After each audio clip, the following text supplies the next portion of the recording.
Добре дојдовте. Да си кажеме денеска за последиците врз глобалните финансиски пазари и светските берзи од потезите на американскиот претседател Доналд Трамп. Турбуленции, несигурност, минуси. Се ова се случува по објавата на тарифната политика на Белата куќа, но и по нападите кои особено се засилија последниве денови од страна на Трамп кон шефот на Федералните резерви Пауел. На оваа тема ова утро, односно денеска, анализираме со Бојан Цветановски од Здружение на финансиски пазари АЦИ Македонија и Татјана Бојковска, овластен финансиски аналитичар при Сава пензijsko друштво. Добре дојдовте во студиото на Телно. Добре најдовме. Каков е вашиот прв впечаток во однос на она што се случува деновиве на финансиските пазари? До кога би траела оваа нестабилност и зошто толку чувствително реагираат инвеститорите?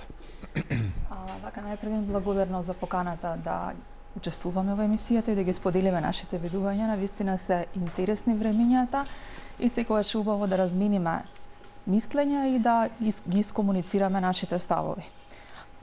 Во принцип, ова што се случи, значи настанот, заострување на трговските војни беше до некаде очекуван. Тоа беше ризичен настан кој што, да речеме, до некаде го предвидовме, меѓутоа големината, односно импактот, начинот на кој тоа беше спроведено и начинот на кој што влијаеше на финансиските пазари, ретко кој можеше да го предвиди. Причината зашто ретко кој можеше да го предвиди ова е што очигледно и видливо е дека овие потези доколку продолжат во иста насока, а веруваме дека нема да одат до екстрем, може да ги повредат не само европската, кинеската и останатите економии, туку и американската економија. Така што големината на царините, понатаму начинот на кој што беа пресметани, што повторно отвори и прашање околу, да не речам, компетентноста, меѓутоа сериозноста на пристапот во утврдувањето на нивоата на царините и понатаму, значи, одмазничките нели пракси и одговорот на Кина доведоа до еден позначаен пад на акцијските пазари, меѓутоа треба да сме свесни дека ние во претходните години веќе имавме неколку значајни падови и при секој пад, после секој пад, сепак се наоѓа некакво решение. Така да во иднина на еден или на друг начин очекуваме дека ќе се најде решение, заради тоа што во принцип во прашање е и влијанието врз глобалниот раст и влијанието, како што кажав, и врз американската економија. Оно што стана јасно е дека никој не може да ги предвиди следните чекори на американскиот претседател Трамп, докажа дека е непредвидлив до крајност, до крајни граници. Меѓутоа, познато е од економската теорија дека инвеститорите сакаат стабилна политика, независна монетарна власт. Она што токму не е во последниве денови. Зошто толку чувствително реагираат инвеститорите? Повторно велам, зошто толкави турбуленции, зошто толкави минуси на светските берзи? Никој не може да влијае врз одлуките на Белата куќа, освен Трамп и неговите советници. Меѓутоа, зошто не се прилагоди бизнис светот, инвеститорите, финансиските играчи на ова ново време? Зошто се толку чувствителни и ранливи? Благодарам на поканата. Значи, вака, претседателот Трамп кога извојува победа на американските избори, финансиските пазари позитивно го поздравија тоа. Значи, имаше расти на берзанските индекси, имаше расти на американскиот долар. Бидејќи ветуваше златно време за Америка и за светот. Да, ветуваше златно време и тој најави сет на мерки кои што укажува на тоа дека он ќе ја спроведува политиката на деглобализација. Меѓутоа тој кажа дека тоа ќе го, да кажам, таа политика ќе ја тера паралелно со даночни олеснувања и секако ги најави тогаш царините. Меѓутоа, тоа што е сега изненадување, да кажам, во овој период од 2 до 3 месеци е стихијноста на спроведувањето на таа политика. Значи, некако делот со царините излезе нели во прв план и тие се, да кажам, на некој начин со во вид на шок терапија. Значи, беа најавени и тие. Зошто се шокирани инвеститорите кога Трамп уште во кампањата си најави царини? Па нивната висина и начинот на спроведување, односно стихијноста. Значи, се остава впечаток дека нели одлуките се донесуваат, па потоа се менуваат и така натаму. Сега, например, конкретно за царините, значи беа најавени, па потоа дел од нив се одложени, а сега гледаме дека последна вест е дека и со Кина, нели после воведување на оние огромни царини од 145%, дека сега имаме одредено ретерирање на претседателот Трамп. Затоа што нели самото сваќање е дека практично со тие царини се опфатени еден дел од американските компании. Голем дел од американските компании, бидејќи нивното производство е се уште во Кина.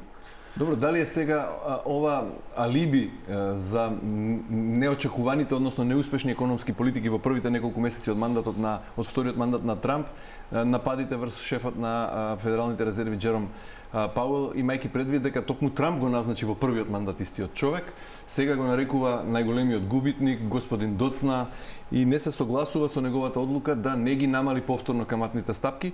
Тоа во неколку наврати се случи во текот на 2024 година. Федералните резерви не се водат од емоции, туку се водат од економски параметри и следат кога е вистинскиот момент да се намалат каматните стапки, имајќи предвид дека не смее да се пушти инфлацијата повторно да се врати. Точно, значи Пауел сега е во една доста незавидна состојба, а реакцијата на Трамп дојде мотивирана не само од падот на акцијските пазари, туку од еден друг многу значаен момент, а тоа е падот на обврзничките пазари, кој што влијае во иднина во перспектива и на трошоците за рефинансирање на американскиот долг. Така што многу аналитичари сметаат дека акцијските пазари можеби не, меѓутоа обврзничките пазари се тука да го дисциплинираат носењето на одлуки. Пауел е во една многу незавидна ситуација гледано на чекорите кои што ќе ги превзема. Тој и самиот потенцираше дека во суштина очекувањата за инфлација се, да речеме, во одредена мера зголемени, меѓутоа во услови кога очекувањата за инфлација се зголемени, вообичаено се зголемуваат каматните стапки, не се намалуваат. Така што од една страна инфлацијата е предизвик, меѓутоа од друга страна намалените очекувања за економски раст пак бараат монетарна поддршка. И сега тоа се два ветра во спротивни правци, помеѓу кои што треба да се најде соодветен баланс за да се изреагира. И она што може како најнегативно сценарио во оваа позиција да и се случи на Америка, некој да речеме неповолно сценарио, тоа е стагфлација, успорен раст и висока инфлација, што директно е поврзано со позицијата која што Пауел сега ја има. За Трамп, нормално од позицијата која што ја има, нели, и начинот на кој што ги носи одлуките, беше поволно на некој начин да се посочи кој е виновникот за случувањата на пазарите на капитал, меѓутоа она што ќе е многу важно до крајот на годината е како ФЕД ќе се справи со целава ситуација. Добро, го спомнавте и американскиот долг, ќе зборувам и за тоа во однос на долговите на Кина и на САД како едни од најголемите, најзадолжените земји во светот, меѓутоа сега последица од овие првични потези од трговските, од тарифите, од трговската војна и од нападот на Трамп врз шефот на Федералните резерви е најниско ниво на доларот во последниве неколку години во однос на валутите на G10 земјите или пак 9 најниско ниво во последните 10 години во однос на швајцарскиот франк како една од постабилните светски валути. Дали можеби тенденциозно се креира оваа нестабилност за да се ослаби доларот на пониско ниво во однос на останатите валути за да се стимулира американскиот извоз? Дали можеби ова станува збор за некој маневар, бизнис маневар на Трамп, бидејќи гледаме дека тоа е воден од бизнис логика во секој потек што го влече? Да. Видете, има логика и во тој став. Де факто, американскиот долар е на најниско ниво од 2021 година во однос на еврото. Значи, има резистанс левел од 11.88 кој што беше на евро-долар, тоа е сега пробиен, значи доларот се наоѓа во слободен пат, да кажеме на некој начин, и за тоа има неколку причини. Значи, првата причина е дека економскиот раст на Америка дефинитивно ќе забави по воведувањето на царините, кој што не знаеме каков ќе биде исходот конечен, меѓутоа и конкретно и Джером Пауел кажа дека исходот ќе биде влијанието ќе биде поголемо од очекуваното, значи влијанието на воведувањето на царините. Тоа е еден елемент. Втори елемент е оваа стихијност на претседателот Трамп кој што ги менува често одлуките, што значи дека американскиот долар како сейф хевен валута, значи валута која што беше на некој начин некој, да кажам, засолниште на инвеститорите во некои поделикатни ризични времења, сега се губи. Значи неговијата карактеристика на валута, на сигурна валута.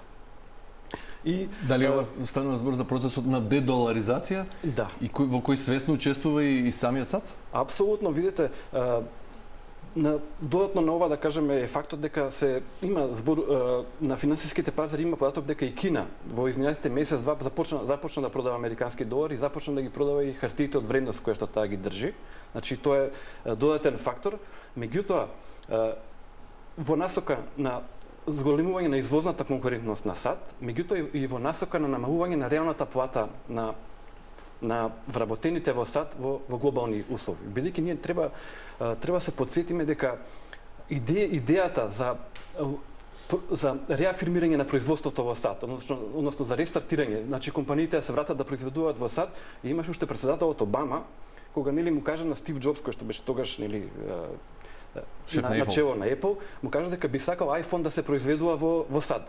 Меѓутоа Стив Џобс му одговори дека сега новиот модел на iPhone не гледа $200, доколку се произведува во САД ќе биде $4000.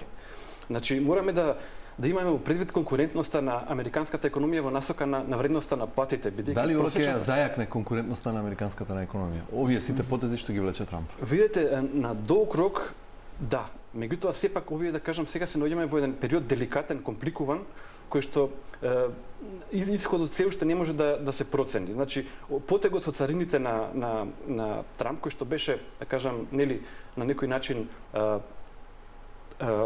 беше шокантен или беше веднаш беше ставен на меѓународната сцена, не ги даде очекуваните резултати, според моје мислење. Бидејќи државите како Кина и па да кажам и останите држави од Азија не реагира во смисол на паника. Не реагира, еве сега например, ние од кога беа воведени царините кон САД, веднаш потоа имаше ретарирање за областа на електрониката, значи на мобилните телефони и на компјутерите. Значи, велите дека процесот на дедоларизација неповратно почна и дека тоа ќе се одвива во следните децении, меѓутоа уште колку време ќе го има доларот приматот како светска водечка валута? Видите сега, тоа е тешко да се процени, меѓутоа фактот и она што се гледа од техничките диаграми, меѓутоа и ставот како што е на САД, на владата на САД, тоа што го дава, да кажам, самите технички диаграми дека падот на доларот ќе продолжи. Значи, видите, ние сме имале нивоа на американскиот долар и пониски од сегашното. Значи, ние памтиме дека во 2008 пред пробивањето на балонот во Lehman Brothers, значи евро-долар беше 1,60. 1,60 беше односот. Тогаш беше доларот околу 45-42 денари во македонски денари.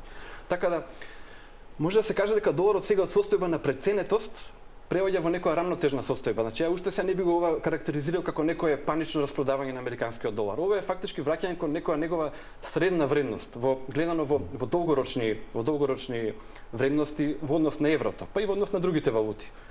Меѓутоа, секако дека нели и председателот Трамп инсистира и на пониски каматни стапки, затоа и сега и конфликтот со председателот на Федералните резерви Пауел, бидејќи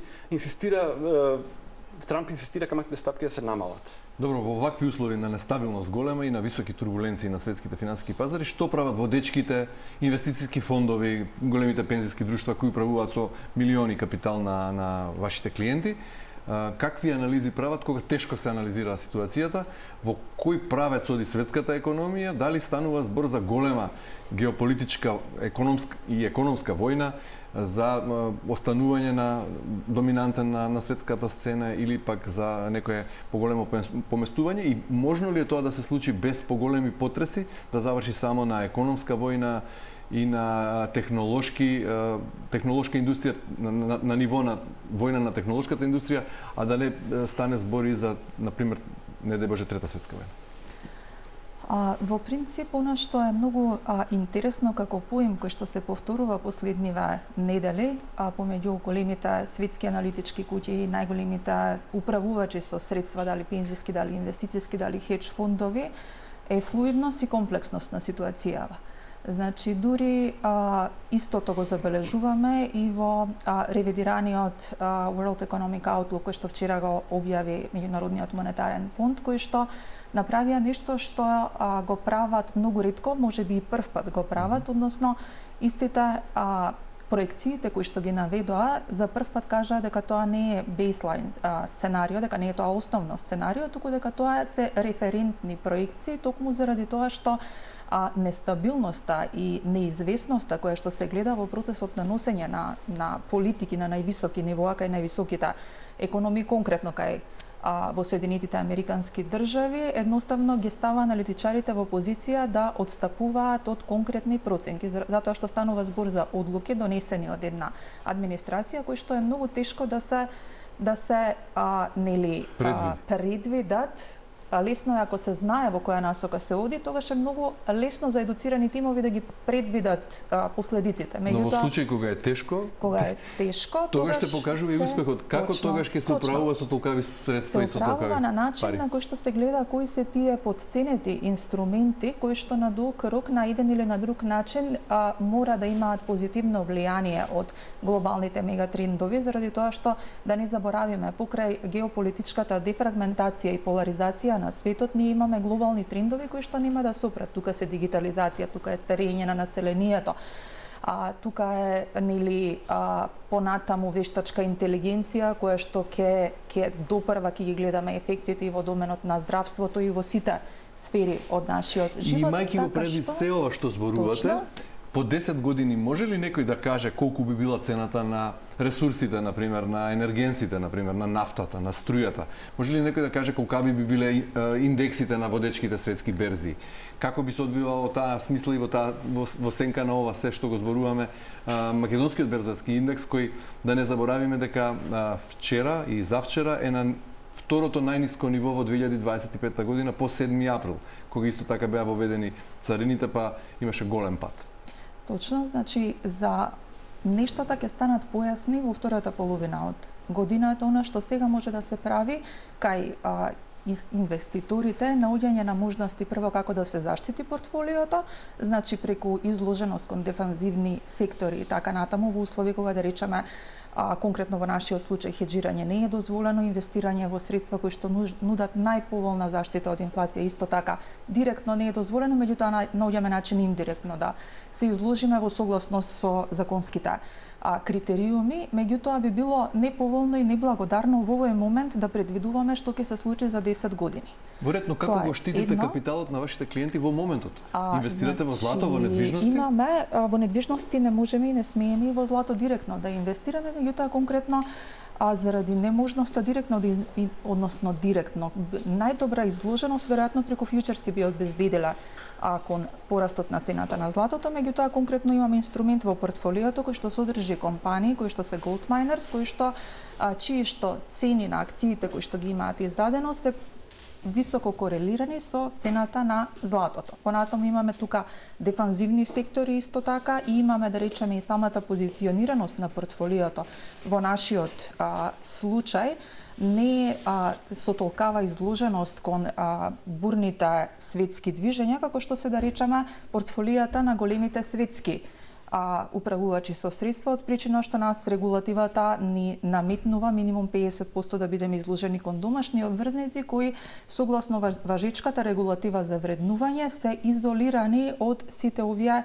неповолности. Значи зголемувањето на ризичноста ниту на Македонија како држава, ниту пак на светско ниво не влијае врз цената на обврзниците, така што ние имаме еден бафер. Добро, вие сте ограничени во можностите согласно регулативата, меѓутоа дали инвеститорите слободни ги советувате да инвестираат во недвижности и во злато, бидејќи тоа во несигурни времиња како важи за најбезбедна инвестиција, со оглед на тоа што еве на прагот на пред петтиот месец, на крајот на четвртиот месец во годината, веројатно со голема сигурност може да се предвиди дека оние резултати што ги постигна македонската берза во 2024 се неповторливи за годинава.